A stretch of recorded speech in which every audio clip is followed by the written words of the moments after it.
रात गहरी हो चुकी थी, मगर अमन और काजल को रोमांच की तलाश ने किले तक खींच ही लिया। गांव की कच्ची पगडंडी पर चलते चलते उन्होंने सुना था, गढ़ किले में जो गया कभी वही लौट कर नहीं आया। लेकिन इंसानी जिज्ञासा डर से अक्सर बड़ी होती है। किले का लोहे का फाटक खुला था, पर किसी ने अच्छी तरह से तेल पिलाया हुआ दोनों को जरा सा भी चरमराहट सुनाई नहीं दी। अंदर कदम रखते ही किसी ने हल्की सी घंटी बजाई हो, ऐसा लगा। बरामदे में एक मटमैला दिया टिका था, लेकिन उसकी लौ नीचे की तरफ झुककर जल रही थी। दीवारों पर घोड़े पर सवार राजाओं की पेंटिंग्स थीं, पर चेहरे सबके मिटे हुए, सिर्फ काली आकृतियां बची थीं। हर चित्र के कोने पर लाल रंग से लिखा था, मैंने देख लिया। जिस क्षण सफेद साड़ी वाली वह औरत दिखाई दी, हवा थम सी गई। काजल ने मोबाइल की टॉर्च जलाई। रोशनी उस पर पड़ी तो परछाई पीछे नहीं सामने उभर आई।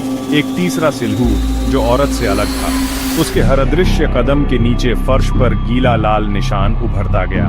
कहीं दूर से लाली मेरे लाल की का बेहद धीमा टूटा फूटा सुर सुनाई दिया, जैसे किसी ने धुंधली ग्रामोफोन पर बजाया हो। अमन ने उसका हाथ पकड़ा और दोनों ने सीढ़ी ढूंढी। सीढ़ियों की रेलिंग पर जंग से 1897 खुदा था। उसी साल यहाँ हैजा फैला था, सैकड़ों गए थे।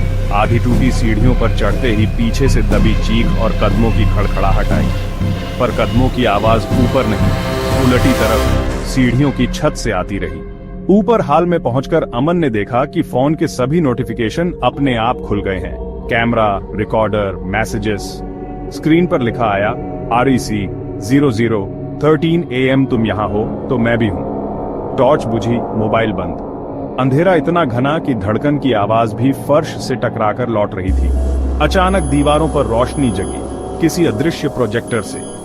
अब उन पर अमन और काजल की लाइव परछाइयां नाच रही थीं, पर असली शरीर बुत्सा खड़ा। औरत कॉरिडोर में दिखाई नहीं दी, पर उसकी परछाई इन दोनों की परछाइयों के बीच बीच में आती जाती रही। चौबारे के बीचों बीच एक पत्थर का झूलता पालना था।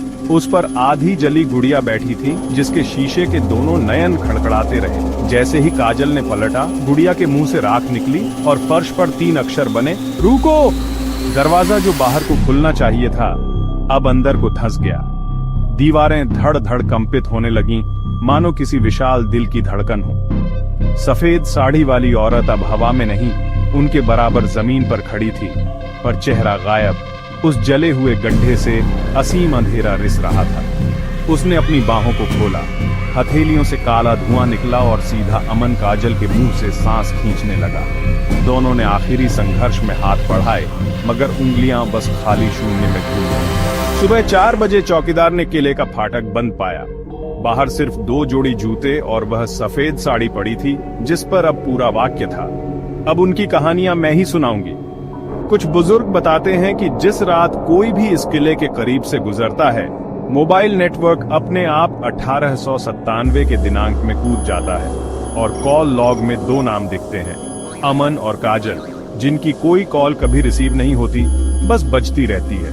और किले की 4 दीवारी के आसपास हवा में अब तक ताबीजों की साए साए के साथ 2 धप धप कदमों की गूंज सुनाई देती है। एक लड़के की हड़बड़ाई सांसें और एक लड़की की टूटती फूटती प्रार्थनाएं। कहते हैं, अगर कोई अगली अमावस की रात उन ताबीजों में से एक उतार कर पहन ले, तो अमन और काजल की रूहों को मुक्त कर सकता है। लेकिन बदले में सफेद साड़ी वाली औरत एक नया नाम अपनी साड़ी पर सिल लेती है, शायद आपका भी। सावधान रहें, हर कहानी लंबी हो सकती है, पर हर अंत सुखद नहीं।